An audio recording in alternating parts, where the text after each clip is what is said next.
And day one of my DIY tree saddle.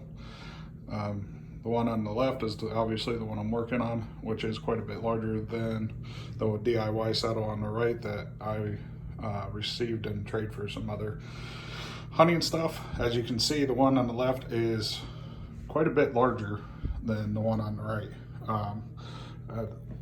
The dimensions as far as this one on the left, in the middle, be from here to here at the widest point, is right at 14 inches, and from the top all the way to the bottom here is 31, and then from this corner to this corner on both ends is 8 inches.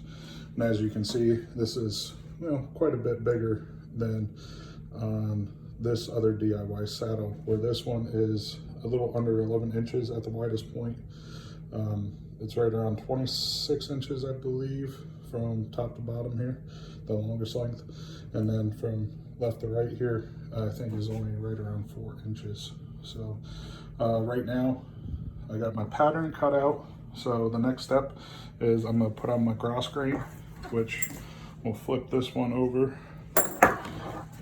And then you can see the cross grain is just this edging right here. And what it does is it protects the edge of your fabric.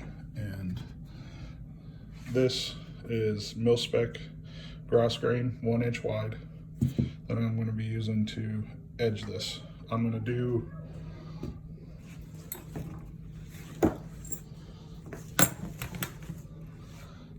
the sides here first, the 2 ends. I'm going to do those first, and then trim the excess, and then I'm going to do the long side. And then when I do that, I'm gonna leave about 1 inch length, and then which is gonna be sewed together, and then I'm gonna fold it back over and sew it in there. And that way I have clean edges on all 4 corners. If you like if you're getting any value out of this, please like and subscribe. Any questions, just comment below. Stay tuned for the next video. Thanks.